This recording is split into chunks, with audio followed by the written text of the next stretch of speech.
David Amerlin, I'm so excited to talk about your latest book, Intentional, and I'm excited to own it as well and just have a conversation.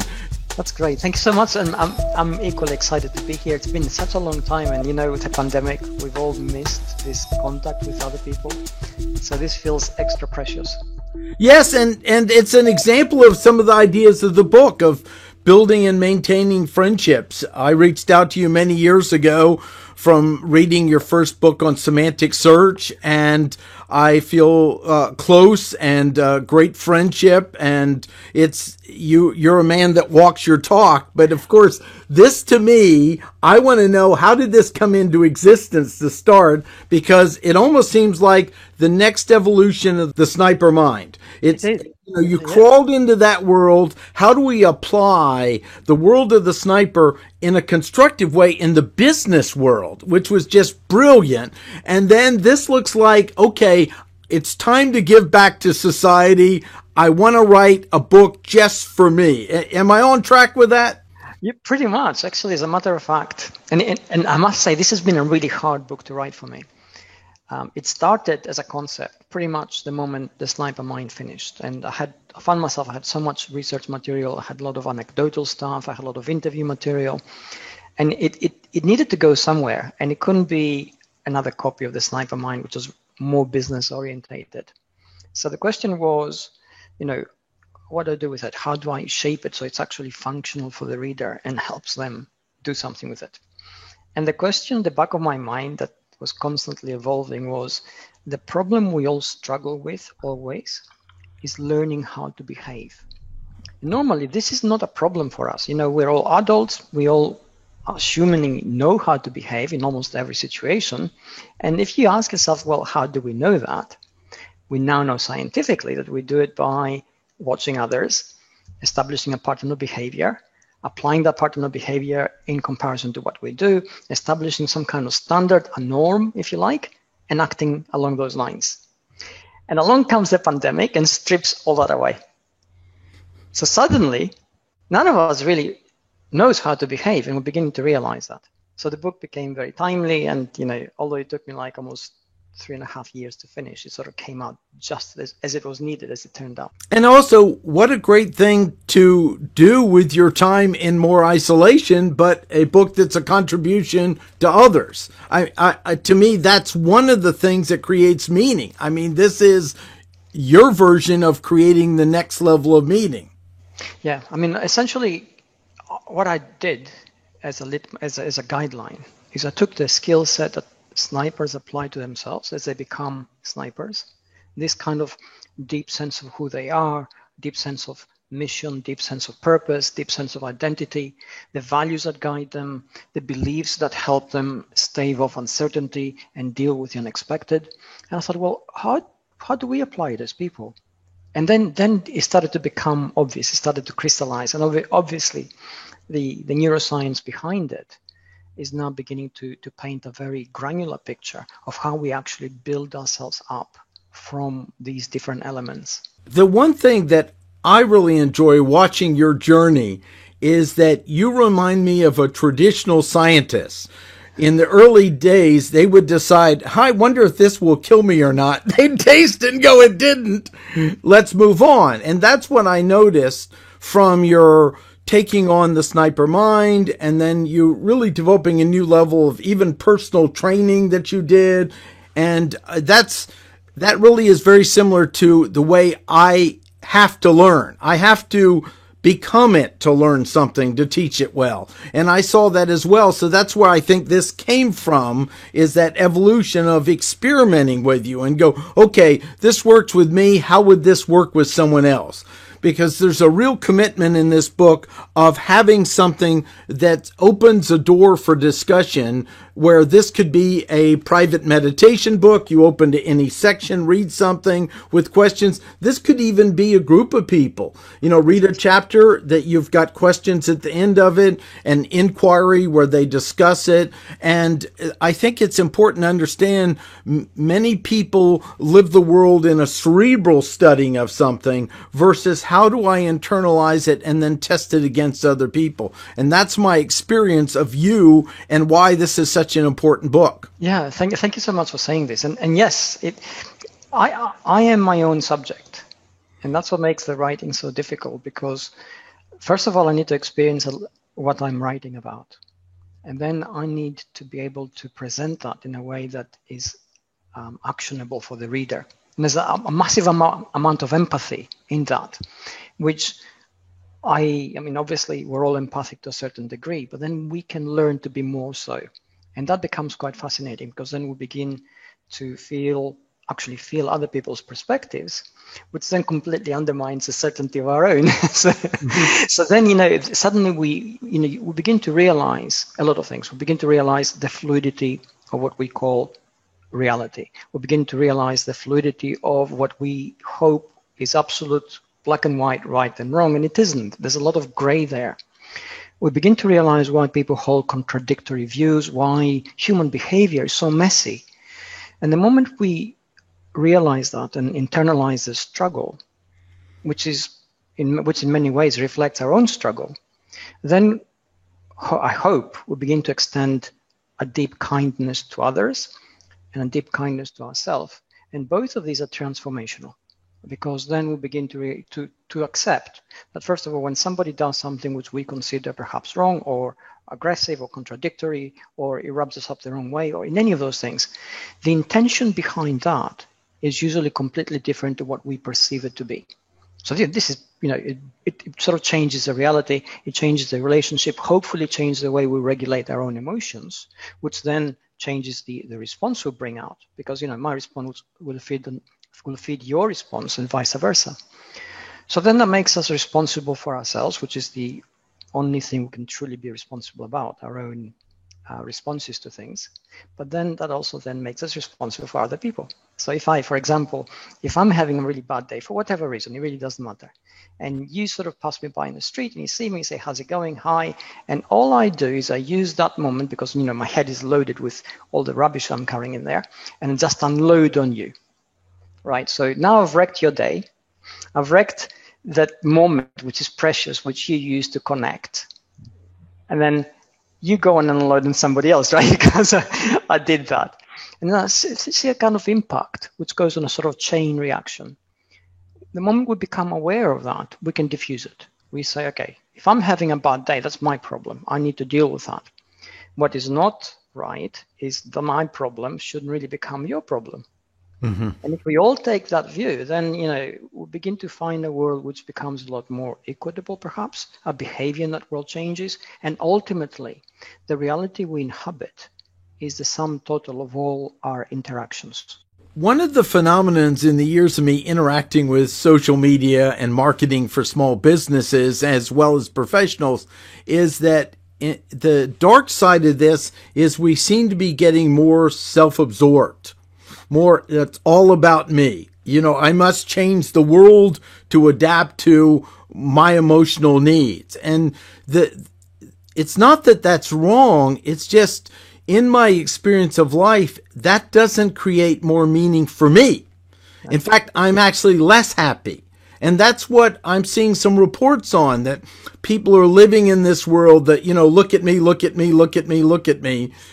It's not that it's bad or wrong. It's just, it doesn't seem to create any real meaning or satisfaction. And you often hear some of these people go, I have to tell you the truth, I'm suffering from severe depression. I'm going, well, you should be. It's all about you. There was a turning point in my life that I realized if it was all about me, I can't find enough meaning to face the difficulties in life to keep going. Yes. Okay. You're touching on so many things there, and they're all applicable to the moment we are living in right now. So let's unpack this a little bit. Mm-hmm. Obviously, empathy is one thing. Understanding and self-awareness and self-reflection is another. A broader perspective on how we fit into the world is a third. And let's take that last thing. Now, if we assume, which we should, that the world is made by us, for us, mm-hmm. then the logical outcome of that assumption is that living in that world should be easy, dead easy, right? Because we made that world and we fit in it. And our daily experience of that is entirely the opposite. Living in an everyday environment is extremely hard. It takes a lot of effort. Everything we do requires effort. We encounter stumbling blocks at every stage, even when we do mundane things, like looking for parking while you want to go to the mall or something. And the moment you want to do something else becomes even harder. And then we have to ask why. And here's what emerges from that. Once we break down all the different layers, here's what it is. We are a system. We are a neurobiological system that has specific physical and neurobiological needs. And those needs become the primary drivers of much of our behavior. And there are certain filters we apply there based on beliefs and culture and so on. Our activity as a total creates the world we see. So the world is an emergent complex system. Like any kind of system, it has its own logic. Its logic is its perpetuation of what it is. It has momentum, and off it goes on its own. It doesn't really care about me and you. It doesn't care about anybody. The world is the world. The moment we try to fit into that system, we encounter friction. In any machine system, friction produces heat and makes things difficult. It's no different to us. So really, our smartness, if you like, our ability to fit into the world, hinges on our ability to recognize and diffuse or reduce the friction we actually create and the friction we experience. And to go now back directly to your example, suppose I'm so focused on myself and what I do and my problems that that's all I do. I try to fit into the world resists, of course, and my reaction to that is to apply more force, to be more forceful, to do things harder, to do them with more intensity. And that just generates more and more friction. It's really exhausting stuff.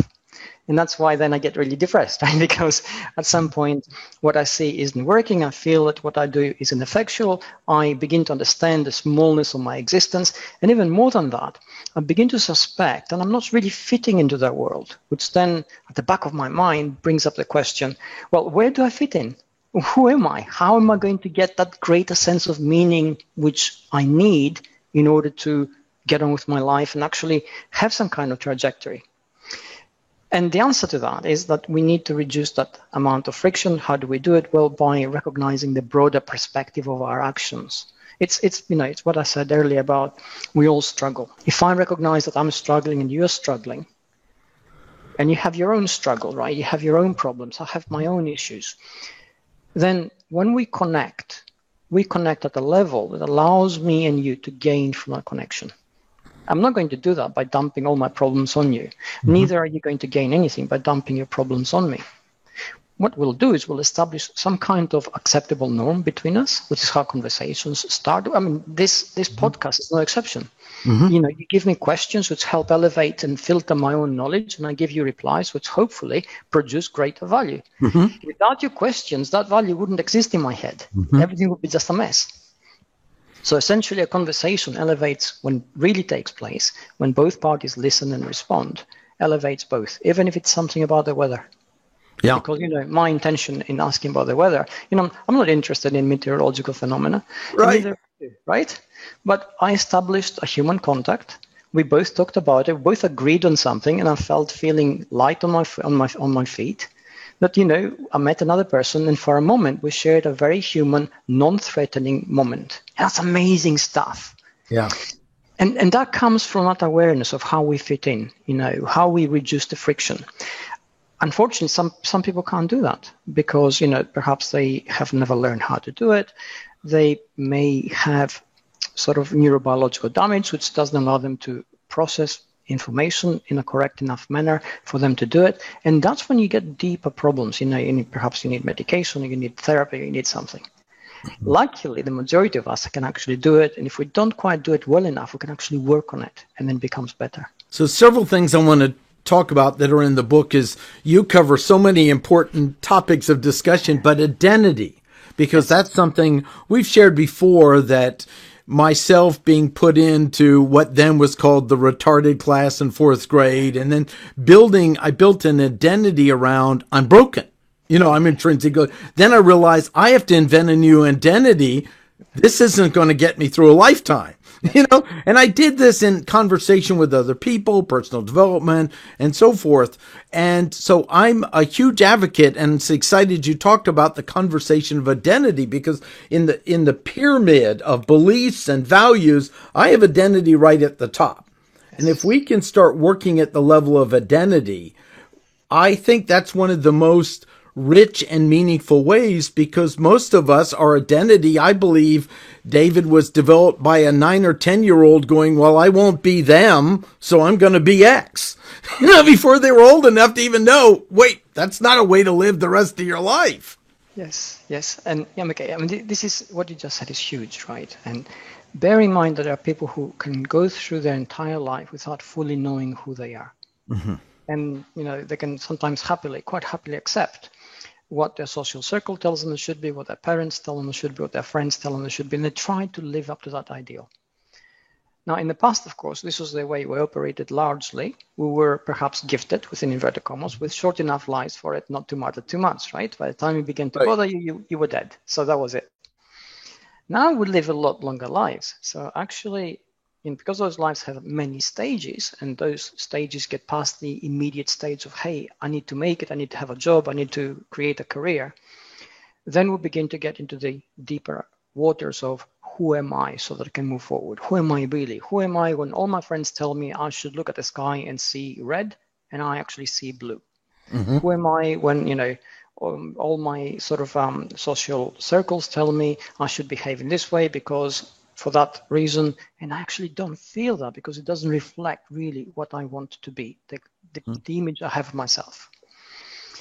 That is quite a deep question. It came up with a sniper mind, and one of the things which struck me back then when I was researching that was that any sniper, in order to be turned into a sniper, is an ordinary human being who is taken through training that strips him of all his sort of layers of acquired identity and value, breaks him down, and builds him up.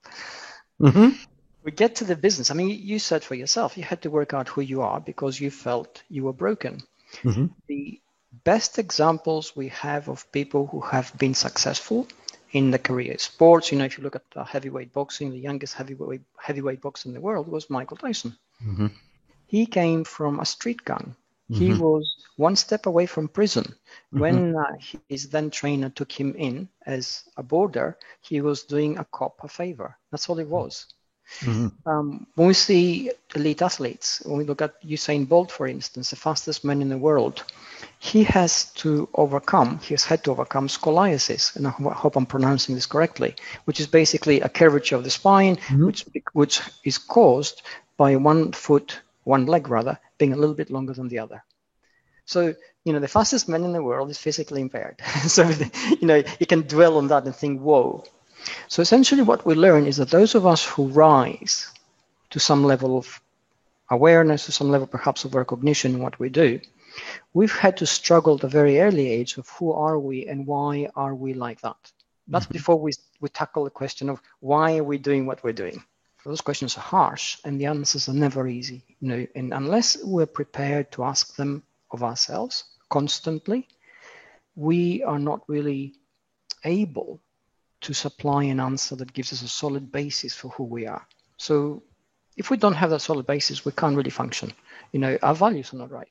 You can say, okay, today I'm doing this and tomorrow I'm doing that. Mm-hmm. And for instance, if you truly believe that stealing is wrong, mm-hmm. I'll agree with you, right? Mm-hmm. And then we both go hungry. And we're really hungry. Mm-hmm. So then is stealing still wrong? Mm-hmm. And you can apply this to killing. You can apply this to anything. Mm-hmm. So you can see how context works to shape our values and how there's always a core degree of ourselves, a line which we will not cross. Mm-hmm. How does that line evolve?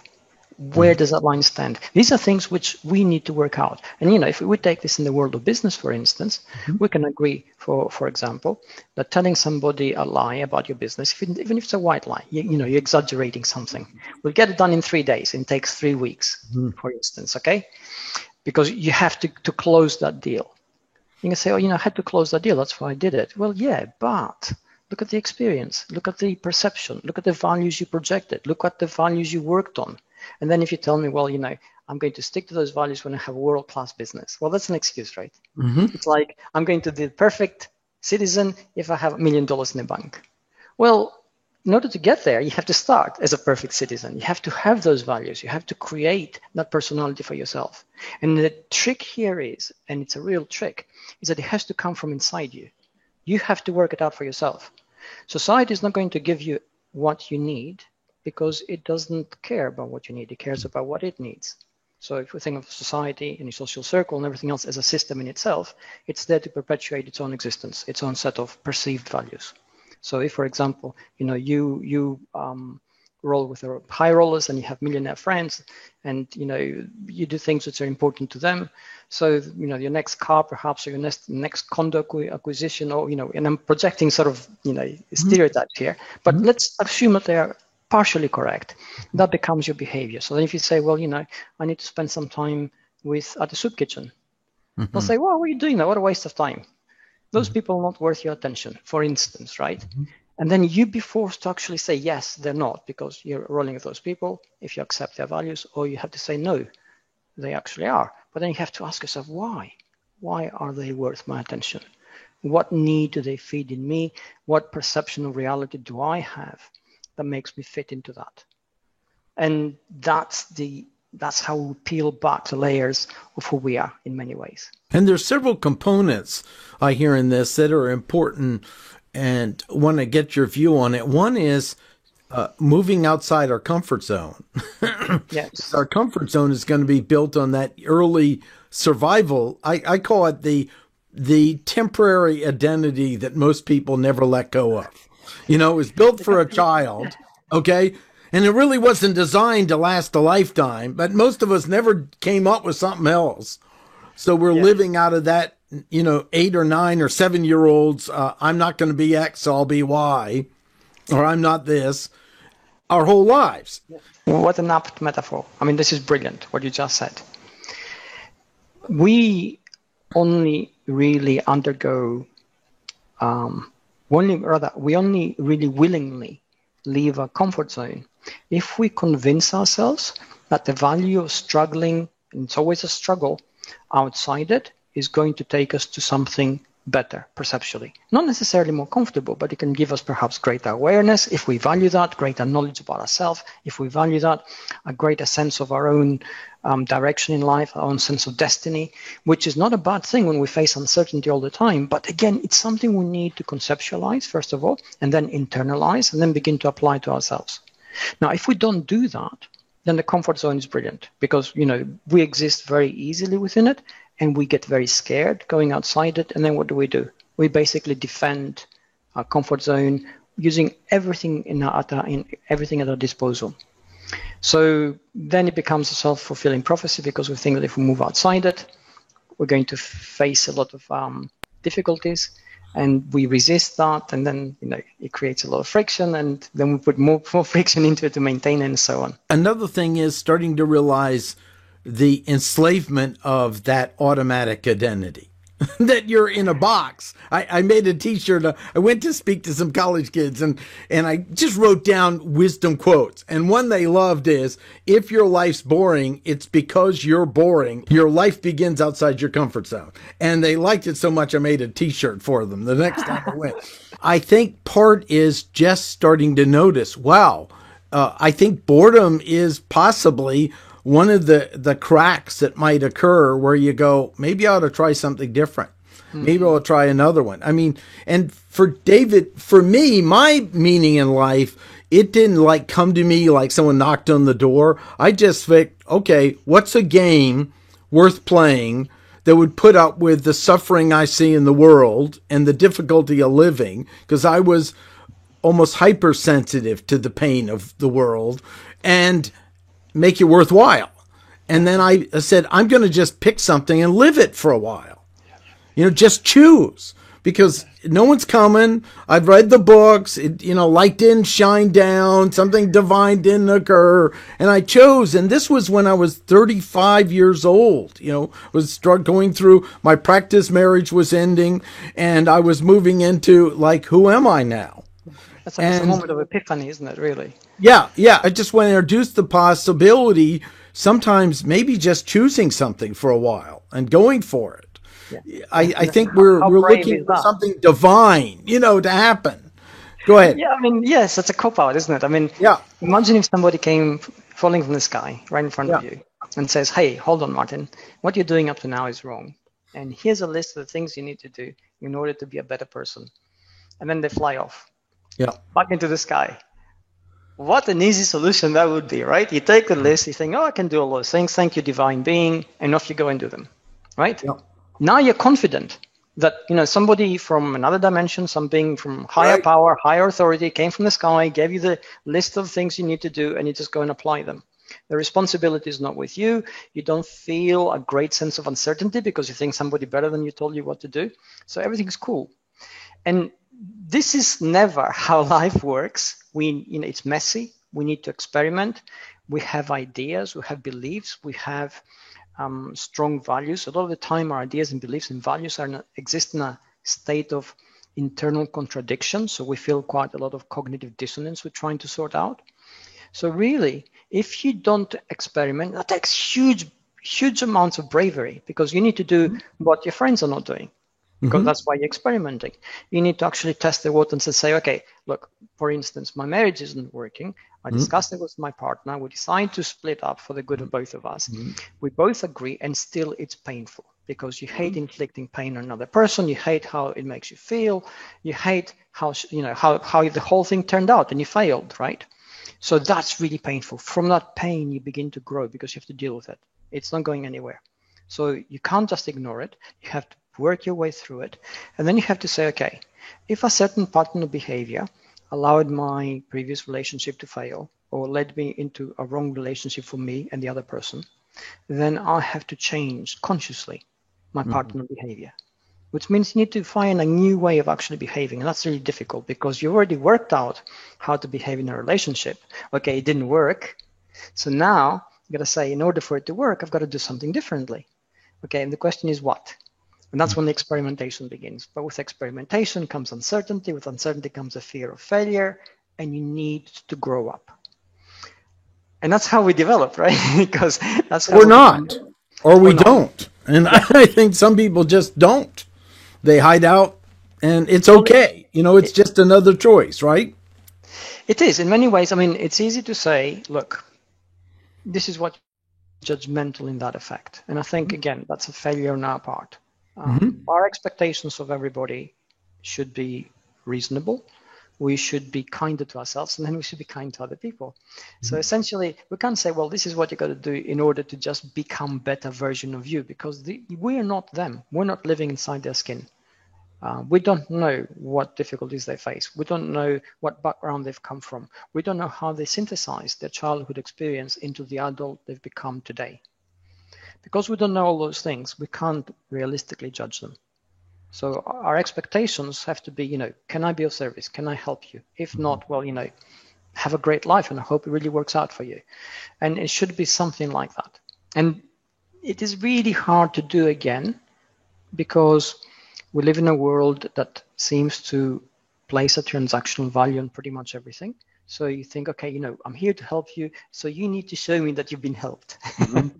And I think that's again so wrong, right? It's like, it's like our previous morning exchange about the weather, where I expect you to say, well, that really uplifted my spirits. Well, I don't know if it did or not. I hope it did. It certainly did mine. But, I didn't do anything to dampen your spirits. And I think that, it has to be like that. That's one of the things in the book I want to talk about next is your analysis of what is the journey of being a better person. I really loved you at least inquired, like, what is the anatomy of that? What is the indication of it? And part of it's kind of, I talk about it, the trail you leave behind you, but yes. I'd like you to express it in your words. That's so difficult, isn't it? Because when the moment we talk about being a better person, then we have to ask, okay, a better person according to whom? Who is going to make up the yardstick? Who is going to judge that? And then we have to say, well, if it's a better person, what values are we going to apply, yours or mine? Because mine are different to yours. Are we going to go by society's yardstick or my own personal experience of how I feel about all this? So it becomes a very difficult question. Now, that doesn't mean it doesn't have an answer. It does have an answer, which is intensely personal. And it goes like this. Essentially, if you truly want to become a better person, it doesn't matter what values you have, it doesn't matter what beliefs you have, it doesn't matter what culture you're residing in, and what your particular circumstance may be. There are two things which you can apply, and I apply them to myself all the time. So this is what I say to myself. In my journey through life, I try to do as little damage as possible. And I know this opens up the question of what constitutes damage. Mm-hmm. And again, it doesn't matter. You apply your own definition to this, mm-hmm. and then try and do as little damage as possible. And then, going back to your trail analogy, leave only happy memories behind. Mm-hmm. And if you can do that, if you can say, well, I've done as little damage as I could consciously, mm-hmm. and I've left only happy memories behind, mm-hmm. that is a pretty good life. Mm-hmm. That's great. So yeah, that's and that's pick it up and try it on, but at least you broke it down. And that's what I enjoyed. You were bold enough to not just say, you have to work it out on your own. He goes, this is what I thought about so far. Take it and try it on. See if it works or not. And that's a wonderful way, because many things go, well, I don't want to have responsibility that they might take it on. It doesn't work. And you had the courage to go, no, take it on. If it works, do it. If it doesn't, move on. Yeah, exactly. We must understand that, especially in our times, we live in a transitory period. The world is changing literally beneath our feet. Mm-hmm. It's changing every day in ways we can't even see yet, because it hasn't started to impact us. And we can see some of the things already that have happened. And the guidelines that stood well in terms of how they guided us in the 20th century no longer apply. Mm-hmm. The new ones haven't been written yet.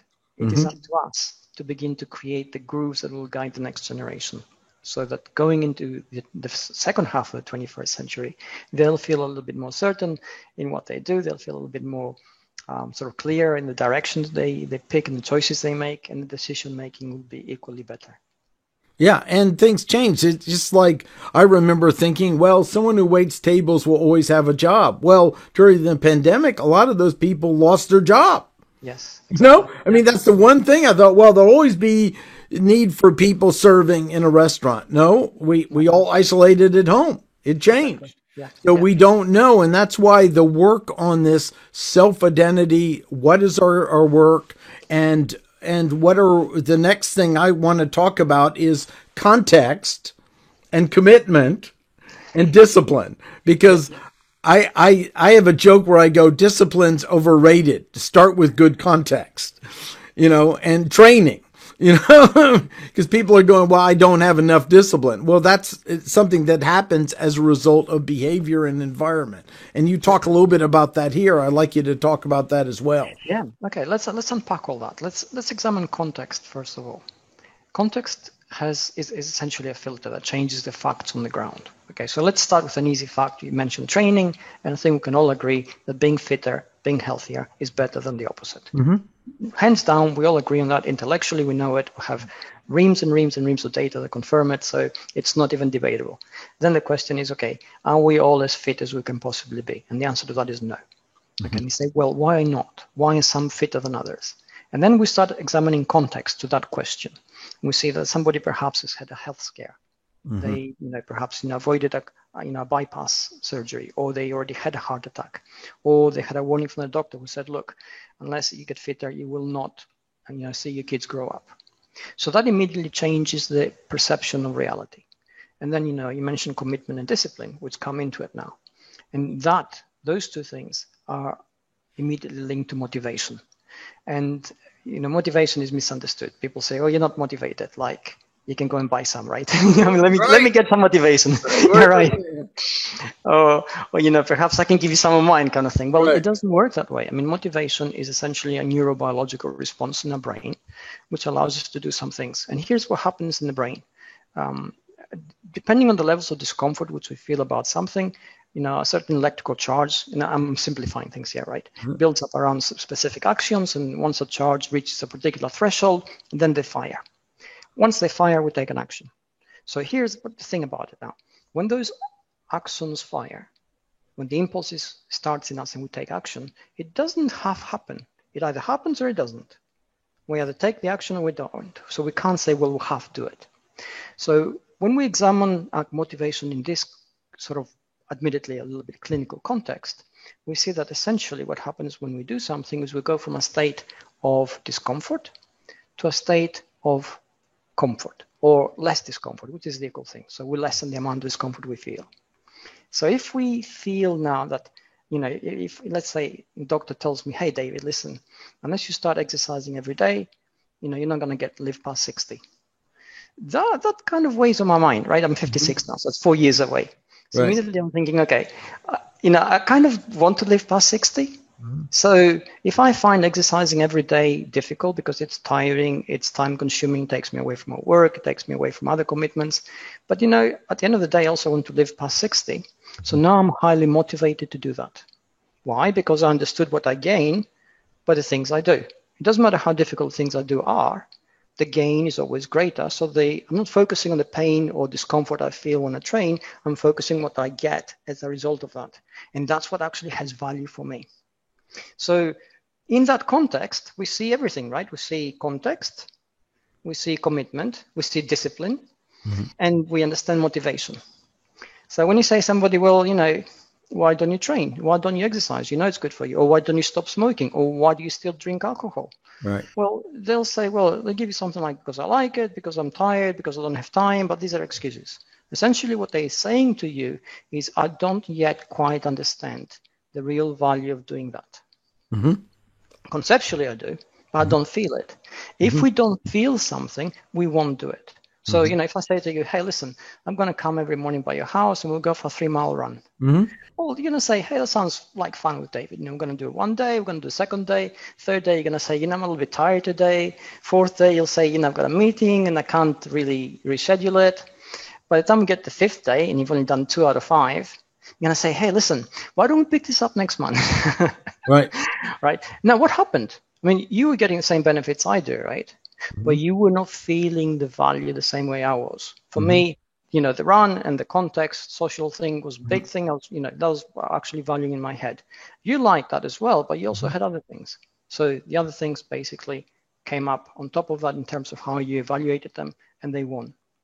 And that comes down to that perception we bring to the values, the things which are important to us. I mean, what do we know from the social world today? We know that the pandemic essentially made us reevaluate a lot of things.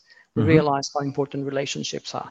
We realize how important friendships are, and we start to work sort of more consciously towards strengthening and maintaining those relationships and those friendships. We realize that a lot of the things which we took for granted, like, I can hop on a plane, fly halfway across the world, give a talk, take a plane back, all I've wasted or all I've suffered, let's say, is a little bit of a jet lag and a little bit of fatigue. But now my life is in danger. So suddenly I'm reevaluating the value of that approach to doing things because, I've put a different kind of perspective and value on top of that. So these things are always eye-opening, and they also fit in with how we perceive ourselves. This is, again, how identity begins to be built up.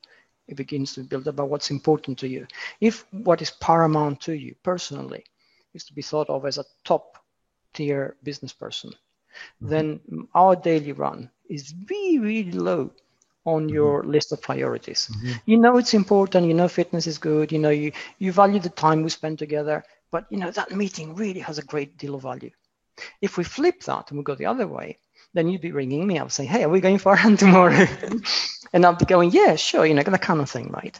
But it comes down to those values. And again, it leads to context, the context of our existence, which is always different from person to person. You also talked about the idea of changing your context to motivate you. And I think that's a great one. A simple thing you can do to make it more enjoyable to want to get to work in the office or do something else. I remember a businessman that got a real fancy office and his motivation went down. So he actually took it all out, went to the thrift store, got the cheapest desk, and, put something simple on the wall and became motivated again. So, yes. Really thinking, what do you need to do to set your environment up so you might want to do that regular run or change? Yeah. How do you change the context to do it? And that's also important of who you choose to spend your time with as well. Yes, I mean, this is such an important question and example you brought up. And let me give you another one. It's a classic one. It's a case of the writer. It's a case of the writer who goes to write his novel, and he goes off in the hills for 3 months and to live in a shack in total isolation, surrounded by sheep. And all they can write about is sheep. Right.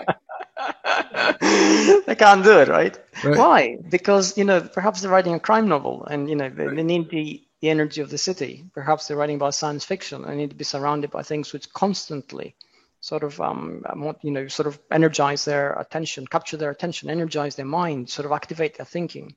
So having an awareness of how the environment impacts upon us is key to how effective we become in the way we operate our lives. And I know make it sound very clinical, right?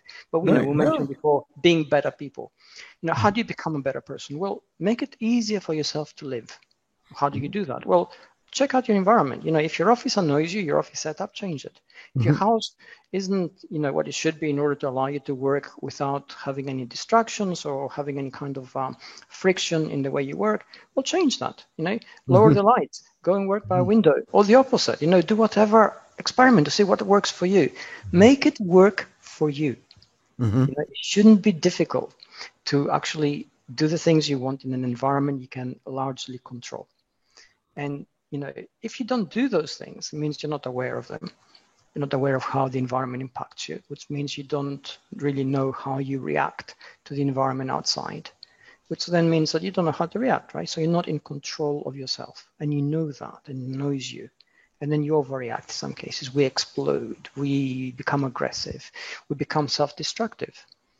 So, because we need to have that sense of control. And, most of our self-destructive tendencies, whatever they are, whether they're sort of socially orientated or, they have perhaps a little bit more personally harmful, like, they're drinking to excess or smoking too much, they are basically our attempt to control something, namely ourselves. One of the things that I've seen occur is some people were given, I think a way to say it, they weren't given enough consequences younger, where they were allowed to always win, not have real consequences. And what seems to occur is a lack of empathy, compassion, and delayed gratification. So if someone, and I don't blame the person as well as all of us. You know what I mean? The parents, everybody has. I can take a little piece of it, but and I've seen so many young people that have so much gifts but no confidence. I go, you haven't had to delay your gratification. You haven't had to empathize with another human being. That the environment you were brought up on denied you of this, trying to overprotect you. So if someone were like that and realizing it, like they didn't know what empathy meant, they didn't know what is the value of delayed gratification, what tools would you give? Because I know they're in here. That's why I want to point to them. Would you give to that person? Because they are really missing out on something wonderful in life. I mean, with empathy and understanding, I get to travel just talking to you. I'm entering another world called your world. I get to see something like, wow, I miss that. That just my value of my world just gets bigger and bigger with it. Yeah, exactly. Okay, I mean, it's a great question. And you're right, there are a lot of people who miss out on this for many reasons, okay? Yeah. It always takes a village to raise a child. Yeah. It takes more than one person to make each of us. And a lot of the times, some of us haven't got access to many people. Perhaps we have had exposure to the wrong types of people. And we come out a little bit flawed, as we all are at some level. And then it becomes more flawed and say, how do we fix that? Well, obviously, self-questioning is one thing. Goal setting is another thing. Questioning our values and where they come from is a third. Examining our behavior and why do we behave in specific ways is another. If, for example, and this is a common thing, that people feel angry, especially now, in their responses to the world. They think it's unfair. They think it's inequitable. They think there's a lot of sort of inconsistency in it. They begin to see that institutions they trusted in the past perhaps are not working for them. We feel the governments have betrayed us. We don't know who to turn to in order to fix things, and we don't know who to trust. And that generates anger. If you ask yourself, why am I feeling really that way? Why am I really angry at the world? And then you keep asking, why does this happen? Why is that feeling there? Why, if you say that, I feel betrayed by the world, great. You say, well, why do you feel betrayed? Because the world doesn't owe you anything. So what is your expectation? Then you begin to think, well, maybe my own expectations are to blame here. Maybe my own sense of entitlement is to blame here. My own perspective is at fault, and I need to change that. And asking this, why constantly is like peeling back an onion. You go layer and layer and layer, what happens to the onion. Eventually you get to the core. The core is who you are. The core is who you want to build up from. And once you understand who you are, as a tool, you use that. You think, okay, what should my next goal be really for me? How is it going to impact other people? How is it going to help me become a better version of myself in the next step? Another aspect, though, I think is important, not just why, how, the anatomy of how I do it. Because we're such, like you said, we're such automated beings. Yes. Like, how do I do that? How do I, one of the things I've studied is people who have healed from unbelievable atrocities occurring to them. It seldom has the world changing. It's all about something in themselves. Yes. It really, it's nice when the person says apology, but I've seen amazing healing where that never occurred. That's right. Yeah. And it's all about how I choose. So if I want, I want to change the world because then I feel I haven't been whatevered. The problem is that's not an efficient way to do it. It really is a kind of a forgiveness of us and them. Yes.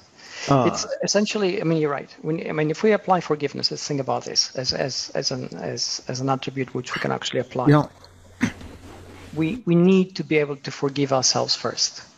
And if we can't do that, if we constantly blame ourselves for mistakes we make, if we think, oh, if only I had done this, or if only I had done that, the past is the past. We learn from it, but you can't relive it. So if you can't relive it and you're unwilling to relinquish it, then you can't move on to the future. So what happens then? You get trapped in circular behavior that has you basically repeating the mistakes of the past because you can't let go. And every time you try it, you think, oh, this time is going to be different. And usually isn't, because you're doing the same things. So, and classic example, right? I have a couple of friends, and one of them is actually a serial marriage person. Every sort of 3-4 years he goes through, he's on his fifth wedding, right? His fifth marriage, I should say. Okay. So, you think, okay, you can get it wrong once. I can understand that. Maybe you can get it wrong twice, right? But you're on your fifth one right now. And, he always goes, I love the process. And you think, okay, we totally get, and he's a brilliant guy. He just has his blind spot in his behavior, right? And, he earns a lot of money and he has zero money because he's paying like 4 or 5 alimonies, right? And he's got a fifth wedding right now. He's got 5 kids, I think. Yeah. Which is costly, right? He's doing the right thing. He's not a bad person. Right. But he's got a blind spot. And frequently, when he's not there, we'll always thought, how can we help him? And we can't, because this is what he's refusing to do. He's refusing to do anything differently in each marriage. He goes through the same cycle. Again, for the first 3 marriages, the person he married is the person he betrayed the previous person with. So there's a pattern of behavior there, right? And, he's the first one to admit it. It's really funny. Yeah.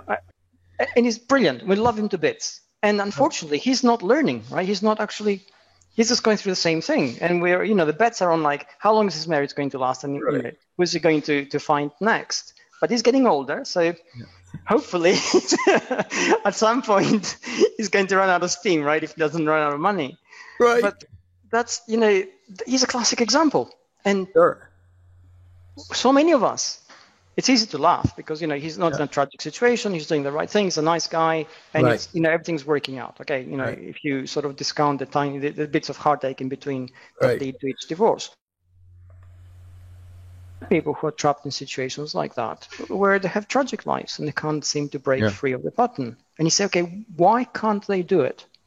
And we can see it in my friend's case, who isn't under any monetary pressure, and he's not a bad person, and he's doing the right thing always. And he's just trapped in a behavioral pattern that repeats what happened in the past, because he doesn't relinquish it. He doesn't say, okay, look, I did all those things and didn't work out. Maybe I should try something different. No, he actually feels great doing the same things again and again and again. And there you go. Yeah. And it works until it doesn't it? You know? In his case, right, like I said, the harm is arguably minimal. But if we apply this to perhaps addiction, for instance, or gambling, or any kind of addictive or self-destructive behavior, then the harm is arguably a lot more serious. Right. And you can argue, well, sometimes you're only hurting yourself, but that's not right, because the moment one of us is hurt, the totality of us is somehow hurt. We just don't see it, right? Problems are created, which will come up at some point, and we haven't seen them being created. So really, how do we get better at that stage? Well, we need to let the past go. You can't move into the future when all you live in is the past. So you got to say, well, what's my present? And if my present is my past, then I'm not doing anything new. I'm living in the past. Chronologically, things are moving forward, but I'm not. My behavior is the same. My perspective is the same. My values are the same. I don't seem to be able to change. I don't know how to evolve. You say, well, okay, let's break free of that. Let go of the past. What is it that makes you do this? If I had to analyze my friend, I'd say, well, he loves the thrill of the chase. He loves the way, dopamine spike that he gets when he meets a new person. And there's, before it becomes official, the sort of sneaking around, and that's a massive adventure. Right. And then, there's the heartbreak and the logistics of a divorce. And then a fresh marriage, right? Fresh start. Wow, amazing. Until it isn't, as you say, right? It repeats again and again. So now we're on marriage number 5. Right. And you think, okay, well, what is the point of it? And you can argue, well, he seems to get off on it. That's great. But okay, let's forget it's marriage. Let's suppose it's drugs. Well, then it's not so good, right? Let's suppose it's gambling. Not so cool. Let's suppose it's self-harm. Not so cool. Right. So the lesson from that is, look, the past is the past. You learn from it. Your present should not be your past. It should be taking you somewhere new, which means in order for that to happen, you need to fully experience it. And if you fully experience it, you open up yourself to the possibilities it presents. And those possibilities, as they materialize, begin to become the future. And that's how the future actually happens. That's how you evolve. That's how you change. You mentioned that you experiment, which is truly brave, right? You're stepping into the unknown. Well, that's how we change. But that takes, again, that strength of, that confidence, which comes from, okay, I know it's going to be difficult. I know there are unknown unknowns ahead of me. I know that there may be some known unknowns, maybe, but I feel confident I can cope. Okay, that comes from your identity. That comes from your values. That comes from your strength of who you are. Another thing that I see occurring in our world that seems to be in some ways becoming more polarized is the human condition of that which I hate the most, I will ultimately become. And I'd like you to talk about that, because I see that a lot. I'm against Joe Blow, anything but Joe Blow, anything. And before you know it, I notice that person's acting just like Joe Blow that they hate over there. Exactly. And I think that's why your book talking about what do you want to create is at least a disruptor to getting caught in the trap of, well, what are you? Well, my identity is I'm against Joe Blow, That's right. Okay, well, the problem is you'll ultimately become him, and then Joe Blow might just go away or not be around, or then where are you going to be left? And that's a human condition, I think, is one of the shadow sides of what's occurred as we become more polarity. Like the one media goes, well, we're the real media and you're not. And I'm going, no, you're looking a lot like what you're pointing to over there today. Right. Yes, you're right. And let's think about this in different contexts. I mean, what you said is really wise. I mean, there's a proverb that says, if you're looking for vengeance, dig 2 graves. right? That's a great one. What a great one. And that's exactly that. If you look at every revolution, right? Revolutions, how do they start? They start with dreams, ideals, something different. They overthrow the existing system, and before you know it, they become it, right? And you say, okay, why have they become the existing system? Because that system has a dynamic. That dynamic allows things to happen. They assume that mantle, and then that's how they are. If I want to beat you at something, and perhaps you're a social media king, and you're doing something which I'm against, I'm going to have to be just like you. I can't beat you by being something different because we don't play the same game. It doesn't have any kind of meaning. So I need to play that game. So which brings us now to, okay, how do we stop that? How disrupt this? How do we do something different and have a different effect? Well, the first thing is that if you want to do something different, you need to take the power away from the thing that controls you. Yeah. If it's your system, if it's your environment, if it's your friends, if it's your colleagues, if it's somebody you hate, and they light up a response in you every time, well, they're pulling your strings. You're not moving out of your own volition. If I tell you something bad and you flare up, you're all over social media, say, David said this, David said that. Sure, you think you're reacting, you think you're doing something in response, but that response came to something I triggered. If I trigger you, I control you. If I control you, you're playing my game, not yours. It's very difficult for you to win. The only way for you to win is to play my game, then you become like me, as you said, right? Yeah. This is exactly, why your observation is so accurate. It's frighteningly accurate because this is exactly what happens. So you say, okay, how do we then disrupt that? Well, give me a different version I can buy into. Don't say, well, I'm like, the Buddha. I'm here to hug you with love. Well, if that works, it works. But, if it's so extreme that I don't get it, then it may not work and it has no kind of meaning. But what if you give me an alternative? We say, look, I see your argument, I see where you're coming from. I don't believe you're a bad person. I just think that what you're saying doesn't seem to work in this context. And we actually have a conversation, a human conversation. Yeah, it could, right. We then could have a conversation. Then I'm forced to actually listen and think, and you're forced to listen and think. Yes. I take the view that we need people who don't agree with us. Yes. Because they force us to be better at what we present, and they force us to think because we're not always right. We can't always be right. I think they have tremendous value. We shouldn't negate them. We shouldn't tell them off. And sometimes those people are extreme, and they're extreme for reasons which we don't understand. But to them, they're not evil reasons. They don't think they're being evil people. So this is where the context comes in. I need to see what's your context of your existence. If you give me a coal miner working somewhere in Pennsylvania, for instance, worked the mines all their lives, and I think Pennsylvania has coal mines, right? I hope I got this right. Yeah, you're right. Yeah, they did. Okay, so worked in coal mines all their Virginia, lives. Pennsylvania area. There's of the U.S. They believe that they believe they did it right by the system. They have a pension fund. They worked all their life, and here comes I, and say you're wrecking the planet. You're causing global warming. We're going to make your industry go away. Your family will starve. Your pension fund will go bankrupt. But it's the right thing to do. I mean, how is that right? Yeah. You can learn computer science. Actually, and I know real stories of it occurring in West Virginia, and you're right. And so that's where the again, lack of compassion, the lack of awareness of I must silence everyone I disagree with. And that's so wrong, isn't it? To me, a form of personal created slavery, actually, boxing yourself in. Yeah. So that you actually are making your own world smaller, not bigger, smaller. And the strength we have as a species, and we are facing existential threats to our existence as a species right now. Okay, we have studies coming out of the Amazon that shows that parts of the Amazon are actually producing more CO2 than they're absorbing. Yeah. We know the oceans are rising because the Arctic is melting.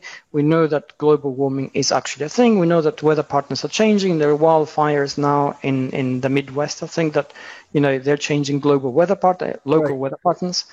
We see all these things and we say, okay, what's our response? What is our strength? Because we don't have big brains. We don't have incredibly smart people. We don't have incredibly strong people. We're not super fast and we can't teleport.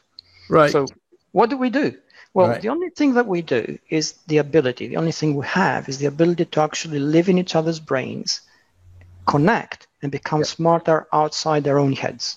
Yes. So if you get 10 people like you in a room, and you give them a problem, 10 minutes later, they have 5 solutions that can possibly work.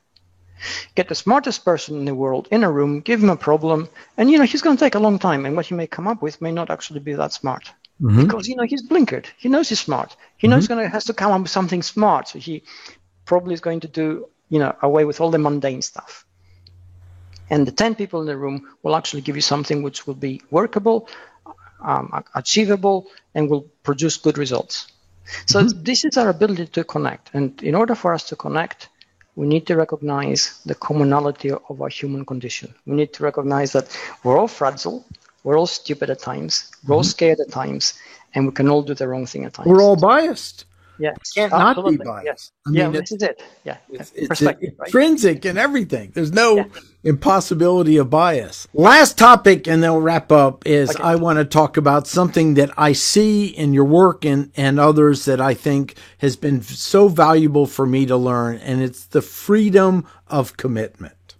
Because, see, we kind of know the freedom of the momentary satisfaction, but the freedom of commitment, because you took care of your mom. I took care of both my parents. They peacefully passed. I'm only child. I did the funeral, everything. And there was nothing comfortable about it. I missed concerts I liked. And then looking on it, that was a commitment that gave me freedom. It was like, oh, I am going to take care of this and I'm going to handle it. And they've now passed on. I'm really grateful I did.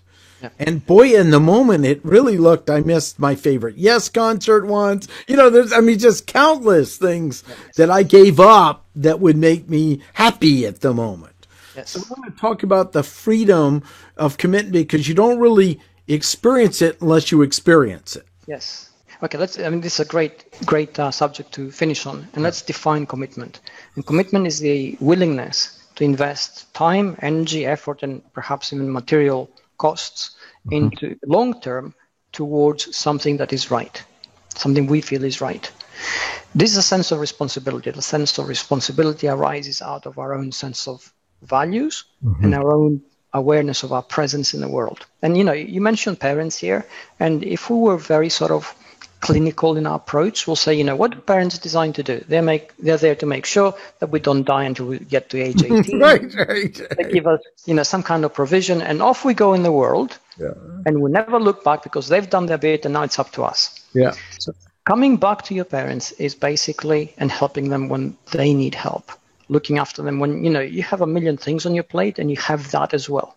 And you're trying to do it as right as possible so they don't feel that they're a burden on you, so that you don't feel too guilty about the things which you can't do for them and so on. So It's very complex. So having that is an awareness of our own impact and a sense of our own humanity. We were all frail beings, really. We can all get ill and need help. We will all age at some point and need some kind of assistance. And it's an awareness of that.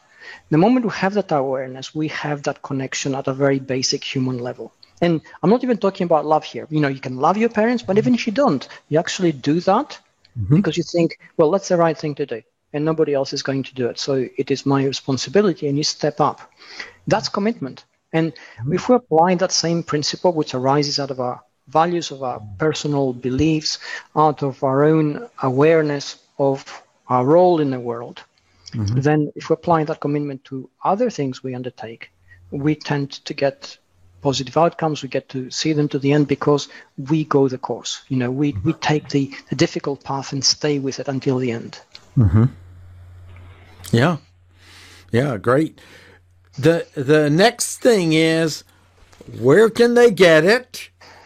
And any tips? To me, one of the best tips is, this is easy because you can turn to any chapter. He gave you permission right in the beginning. Turn to any chapter, dig in what you want. You really created this as a delightful modular quality, along with some great stuff. I'll put your YouTube channel in where this looks like this is version 1. You're dynamically taking input of the next thing, and probably will update this, or at least update on YouTube as people give you feedback and contact you.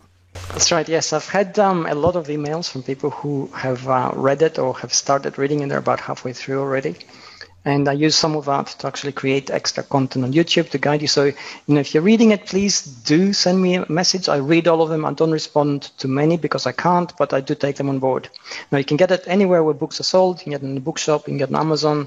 And there's a hardback version. There's an audiobook which is coming out in about a month's time, I think, or 2 months. I can't remember the specific date because we had we missed a window for that.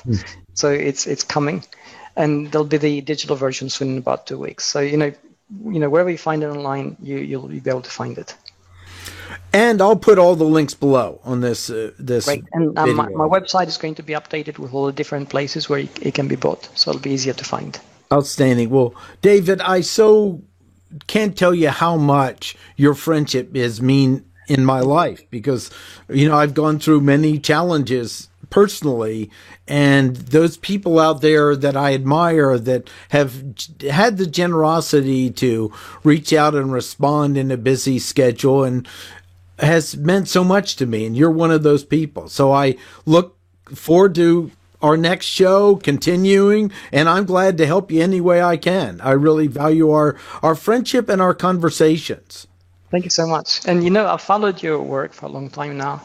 And, I admire what you do. I think, even when we're talking about business, which is a business environment, you bring in an integrity and value, which is really, really needed in the world of business right now.